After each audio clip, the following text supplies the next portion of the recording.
السلام علیکم ورحمۃ اللہ وبرکاتہ۔ اعوذ باللہ من الشیطان الرجیم، بسم اللہ الرحمن الرحیم۔ ادعوا ربکم تضرعا وخفیہ انہ لا يحب المعتدین ولا تفسدوا فی الارض بعد اصلاحها وادعوه خوفا وطمعا ان رحمت اللہ قریب من المحسنین۔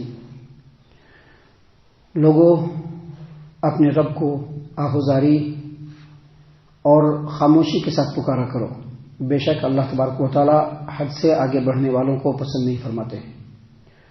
زمین میں اصلاح ہونے کے بعد اس میں فساد برپا نہ کرو اور اپنے رب کو پکارو، اس اللہ کو پکارو خوف اور امید رکھتے ہوئے، بے شک اللہ کی رحمت نیکوکار لوگوں کے قریب ہے۔ محترم سامعین کرام، سورۃ الاعراف سورہ نمبر 7 اور اسی سورت سے ابھی آپ کے سامنے آیت نمبر 55-56 یہ دو آیات تلاوت کی گئی اور دونوں آیتوں کا ترجمہ بھی آپ کی خدمت میں بفضلہ تعالی پیش کیا گیا۔ سامعین کرام، ان آیات کے اندر اللہ تبارک و تعالی نے اپنے رب سے لوگوں کو دعا مانگنے کا طریقہ بتلایا ہے۔ اس انداز میں دعا مانگے کہ آدمی کے لیے دنیا اور آخرت دونوں میں خیر و بھلائی کا سبب بنے۔ سامعین کرام، اللہ تبارک و تعالی نے فرمایا ادعوا ربکم تضرعا وخفیہ، اپنے رب کو آہوزاری کے ساتھ، مطلب عاجزی اور انکساری کے ساتھ، خفیہ خاموشی کے ساتھ اپنے رب سے چپکے اور عاجزی اور انکساری کے ساتھ دعا مانگا کرو۔ یعنی جب دعا مانگو تو بہت آواز بلند نہیں ہونی چاہیے۔ سامعین کرام، اس سلسلے میں ایک حدیث ہے جس کو امام بخاری رحمہ اللہ نے صحیح البخاری کتاب الجہاد والسیر اور امام مسلم نے صحیح مسلم کتاب الذکر والدعاء کے اندر روایت کیا ہے۔ سیدنا ابو موسیٰ اشعری رضی اللہ عنہ کہتے ہیں کہ ہم لوگ ایک بار کسی وادی میں سفر میں تھے تو تکبیر و تحلیل کے دوران ہم لوگوں کی آواز بلند ہو گئی، زور زور سے تکبیر کہنا شروع کر دیے۔ تو اللہ کے رسول صلی اللہ علیہ وسلم نے فرمایا کہ لوگوں، اپنے آپ پر اطمینان و سکون کو لازم کرو، تم جس کو پکار رہے ہو وہ بہرا نہیں ہے، وہ غائب بھی نہیں ہے، وہ تم سے بالکل قریب ہے، لہذا جب پکارو تو خاموشی کے ساتھ چپکے پکارو۔ سامعین کرام، اس سلسلے میں ایک آیت کریمہ اور بھی ہے جس کو اسی صورت میں اللہ تبارک و تعالی نے آیت نمبر 205 پہ نازل فرمایا ہے۔ اللہ تبارک و تعالی نے فرمایا وَاذْكُرْ رَبَّكَ فِي نَفْسِكَ وَاذْكُرْ رَبَّكَ فِي نَفْسِكَ تَضَرُّعًا وَخِيفَةً وَدُونَ الْجَهْرِ مِنَ الْقَوْلِ، یعنی آیت کریمہ کا مطلب یہ ہے کہ اپنے رب کا جب ذکر کرو تو اپنے جی میں یعنی خاموشی کے ساتھ کرو۔ اپنے رب کا جب ذکر کرو تو خاموشی کے ساتھ اپنے دل کے اندر گریہ زاری اور آہوزاری اختیار کرتے ہوئے کرو، بلند آواز سے مت کرو۔ اس سے یہ پتہ چلا کہ جب ہم کوئی بھی ذکر کریں گے تو ہمارے ذکر میں ہماری آواز وہیں پہ بلند ہونی چاہیے جہاں پر اللہ اور اس کے رسول صلی اللہ علیہ وسلم سے ثابت ہے۔ اللہ تبارک و تعالیٰ نے فرمایا کہ زور سے کرو تو زور سے کر سکتے ہیں۔ مثلا تلبیہ پڑھتے ہیں، تلبیہ پڑھتے ہیں نا تو زور سے پڑھ سکتے ہیں۔ تلبیہ سمجھتے ہیں؟ جب حج اور عمرہ کے لیے جاتے ہیں اور احرام باندھتے ہیں میقات سے تو وہاں سے تلبیہ کو زور سے پڑھ سکتے ہیں، سمجھ رہے ہیں نا؟ ابھی نماز ختم ہوئی، دونوں طرف سلام پھیرے تو صرف اللہ اکبر زور سے کرنا چاہیے، باقی تمام اذکار کو خاموشی سے اپنے جی میں پڑھنا چاہیے۔ بہت سارے لوگ اذکار پڑھتے ہیں، زور زور سے پڑھنا شروع کرتے ہیں، اصل میں یہ ریاکاری ہے۔ دل کے اندر ریاکاری ہوتی ہے تاکہ لوگ دیکھیں، انٹینشن ویسا نہیں ہوتا ہے، لیکن یہ ریاکاری کی علامت ہے یہ، اور نبی صلی اللہ علیہ وسلم سے ثابت نہیں ہے۔ قرآن اور حدیث کا جو معنی اور مفہوم اور اس کی جو منشا ہے وہ اسی چیز کو درشاتا ہے اور بتلاتا ہے کہ آدمی جب اللہ تبارک و تعالیٰ کا ذکر کرے تو خاموشی کے ساتھ دل کے اندر۔ دیکھیے، اس سلسلے میں حافظ ابو جعفر ابن جریر طبری رحمہ اللہ تفسیر الطبری کے اندر اس آیت کریمہ کے بارے میں فرماتے ہیں کہ تضرعاً کا مطلب ہے عاجزی اور انکساری کے ساتھ اپنے رب کی اطاعت و فرما برداری کرتے ہوئے، اور خفیہ کا مطلب یہ ہے کہ اپنے دل کے اندر خشوع اور خضوع بھی ہو اور رب کی وحدانیت اور ربوبیت کا یقین بھی ہو، اور ساتھ ہی ساتھ رب کے ساتھ عاجزی اور انکساری کے ساتھ راز و نیاز بھی ہو کہ ہم جو بولے میرے رب کے علاوہ کوئی دوسرا نہیں سننا، جب ہم اللہ سے مانگے تو میرے رب کے علاوہ کسی دوسرے کو نہیں سننا چاہیے، صرف میرا رب ہی سننا چاہیے، زور زور سے ریاکاری کے ساتھ نہیں۔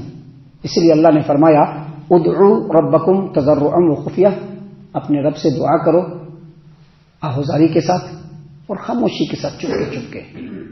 نماز میں بھی بہت سارے لوگ جب نماز پڑھیں گے تو زور سے اللہ اکبر کہیں گے۔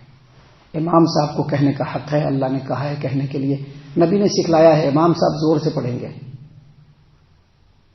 فجر میں زور سے اللہ اکبر بھی کہیں گے، سورہ فاتحہ بھی پڑھیں گے، دوسری سورہ بھی زور سے پڑھیں گے، تکبیر بھی زور سے کہیں گے۔ عصر اور ظہر کی نماز میں تمام تکبیرات کو زور سے کہیں گے امام صاحب۔ یہ حکم کس نے دیا ہے؟ اللہ تبارک و تعالیٰ نے، لیکن مقتدی کو یہ حکم نہیں ہے۔ اب پیچھے مقتدی بھی امام صاحب کے ساتھ اللہ اکبر زور سے کہنا شروع کر دیتے ہیں، بہت ساری جگہوں پر دیکھا گیا ہے۔ تو یہ سب چیزیں صحیح نہیں ہے۔ خاموشی کے ساتھ اللہ اکبر کہنا ہے وہیں پر زور سے جہاں پر اللہ نے کہا ہے۔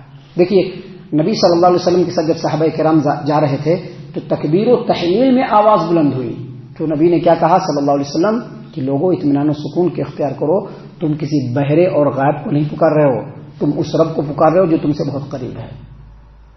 تو اللہ نے کہا ادعوا ربکم تضرعا خفیہ، اپنے رب کو آہوزاری کے ساتھ چپ کے پکارو، دعا مانگو، انہ لا یحب المعتدین، بے شک اللہ تبارک و تعالی حد سے آگے بڑھنے والے کو پسند نہیں فرماتے ہیں۔ یہاں پر بے شک اللہ تبارک و تعالی حد سے آگے بڑھنے والے کو پسند نہیں فرماتے ہیں۔ حافظ ابو جعفر ابن جریر طبری رحمہ اللہ نے تفسیر الطبری کے اندر عطا خراسانی سے اور انہوں نے سیدنا عبداللہ ابن عباس رضی اللہ عنہما سے روایت کیا اس آیت کریمہ کی تفسیر میں کہ چاہے دعا میں حد سے آگے بڑھنا ہو یا کسی بھی کام میں حد سے آگے بڑھنا ہو، اللہ تعالیٰ حد سے آگے بڑھنے والے کو پسند نہیں فرماتے ہیں۔ کسی بھی کام میں بھی حد سے آگے بڑھنے والے کو اللہ تعالیٰ پسند نہیں فرماتے ہیں۔ حافظ ابو جعفر ابن جریر طبری رحمہ اللہ نے کہا کہ ابو مزلج انہوں نے کہا اس آیت کریمہ کی تفسیر میں کہ آدمی اپنی حیثیت سے بڑھ کر کے دعا نہ مانگے، آدمی یہ دعا ضرور مانگے کہ اللہ تبارک و تعالیٰ مجھ کو نیک لوگوں میں شامل فرما، نیکی کی توفیق عطا فرما، اپنا قریبی بندہ بنا۔ لیکن ایک آدمی ہے اور کہے کہ اللہ مجھ کو نبوت کے درجے پر پہنچا دے، یہ اس کی حیثیت سے بڑھ کر کے دعا ہو گئی، یہ ایسی دعا نہیں مانگنا۔ دیکھیے اس سلسلے میں امام احمد ابن حنبل رحمہ اللہ نے ابو نعامہ کی روایت کو بیان کیا کہ عبداللہ بن مغفل رضی اللہ عنہ نے اپنے بیٹے کو یہ دعا کرتے ہوئے سنا۔ ان کے بیٹے یہ دعا مانگ رہے تھے کہ اللہ تبارک و تعالیٰ جب میں جنت میں انٹری کروں تو اس کے رائٹ سائڈ میں وائٹ رنگ کا مجھ کو محل ملنا چاہیے۔ اللہ سے دعا کر رہے تھے ان کے بیٹا۔ تو عبداللہ بن مغفل رضی اللہ عنہ نے کہا کہ بیٹے ایسی دعا نہیں مانگنا، اللہ سے جنت کا سوال کرو، اللہ سے جنت کا سوال کرو کہ اللہم انی اسألک الجنہ، اللہ میں تجھ سے جنت کا سوال کرتا ہوں۔ ایسی دعا مت مانگو، یہ حد سے آگے بڑھنے والی اور حیثیت سے بڑھ کر کے دعا ہے۔ اور اس کے بعد انہوں نے کہا کہ رسول اللہ صلی اللہ علیہ وسلم نے فرمایا کہ کچھ ایسی قوم آئے گی جو دعا میں بھی اور طہارت میں بھی حد سے آگے گزرنے کی کوشش کرے گی، یعنی دعا میں بھی حد سے آگے بڑھیں گے اور طہارت میں بھی حد سے آگے بڑھیں گے۔ محترم سامعین کرام، اسی لیے اللہ تبارک و تعالیٰ نے فرمایا کہ انہ لا یحب المعتدین، بے شک اللہ تبارک و تعالیٰ حد سے آگے بڑھنے والوں کو پسند نہیں فرماتے ہیں۔ اس کے بعد اللہ تبارک و تعالیٰ نے فرمایا وَلَا تُفْسِدُوا فِي الْأَرْضِ بَعْدَ إِصْلَاحِهَا، زمین میں جب اصلاح ہو گئی ہے تو وہاں پہ فساد برپا مت کرو، یعنی اصلاح ہونے کے بعد فساد برپا کرنے کی کوشش نہیں کرنا چاہیے۔ اس کا مطلب اور مفہوم حافظ ابن کثیر رحمہ اللہ نے یہ کہا ہے کہ اگر کہیں پر تمام معاملات درست ہوں اور ہر کچھ صحیح چل رہا ہو، وہاں پر درمیان میں خلل ڈالنا اور فساد برپا کرنے کی کوشش نہیں کرنا چاہیے۔ اللہ نے اسی چیز سے منع کیا ہے، کیونکہ اگر کہیں پہ سب کچھ ٹھیک چل رہا ہو، صحیح چل رہا ہو، اور وہاں پر اگر فساد ڈالا جائے، فتنہ ڈالا جائے، لوگوں کے اندر اختلاف ڈالا جائے، انتشار ڈالا جائے، تو اس سے اللہ کے بندوں کو بڑی تکلیف پہنچی ہے۔ آپ دنیا میں دیکھ لیجئے، بہت سارے تجربات اس طرح کے ہیں کہ جہاں پر ہر کچھ ٹھیک ٹھاک چل رہا تھا، وہاں پر چند فتنہ پروروں نے فتنہ ڈالا تو وہاں کے تمام نظام درہم برہم ہو گئے، اور جو عام لوگ ہیں وہ بہت تکلیف میں پڑ گئے۔